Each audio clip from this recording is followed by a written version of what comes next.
Paul McGuire Grimes, ABC, Minneapolis. Emma, Ruth, it's an absolute honor getting to talk to both of you. You both do such great work in Down Cemetery Road, so thank you for the time today.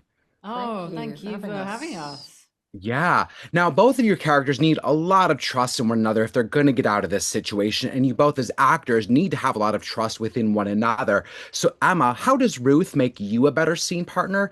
And Ruth, what do you take away from working next to one of our greatest actresses of our time? Uh, um, uh, I've forgotten the question. I'm just processing the compliment. It takes a while. That's a brilliant I'm answer. just processing.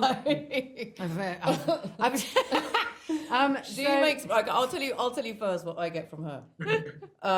Well, Emma is very fun on set. She takes it all sort of with a pinch of salt, which is really good for this material.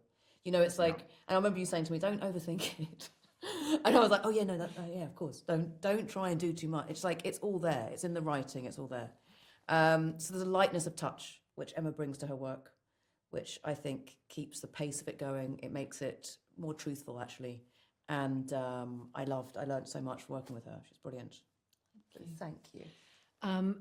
Well, What did I make you do? what did you make me do? I mean, panic a lot of the time, because Ruth is absolutely, well, she just will fling herself into danger with not a second thought. I mean, when we were on the boat and she's driving the boat, all around her were the owners of the boat and fishing people going, "Not so fast, not so fast," because Ruth would just be pushing this boat I'd be knocked backwards. She's just got no fear.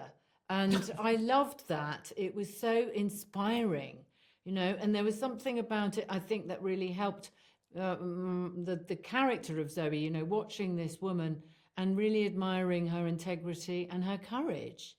But it's not a sort of obvious thing. There's nothing glib or cod or seen before about it. It's not a trope. These are just, as Ruth's been saying, these are sort of fairly ordinary people in an extraordinary situation. So it's very easy to identify with both of them in a way. Zoe Byrne, private investigator.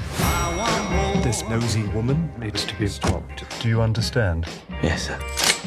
You have found your way to the heart of something huge. There is a massive government cover-up. Absolutely. You both just gave really great acting advice that actors should hear on day one. Don't overthink it and be fearless. And yet it's very hard to do both of them. Now, Emma, you have a really great line where you say to Ruth, "What happened to the girl who came to Oxford that wanting to fly?" And I'm curious, at what point in your career did you learn that you were just flying and all the stars were aligning for you?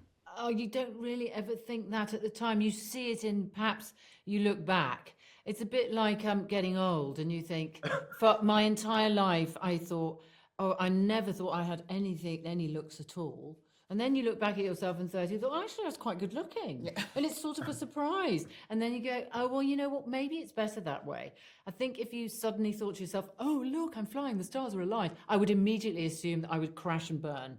That would be the next thing that would happen. I'm constantly putting down mattresses for myself, you know, just in case something fails. And there's been plenty of failure, believe me. So you just go, okay, this is okay. Everything's fine.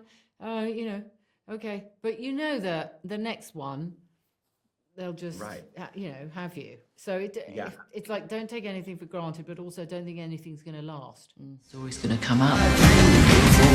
So you think you're going to keep doing the private investigator thing when you get back? No, I thought I might start a modelling agency.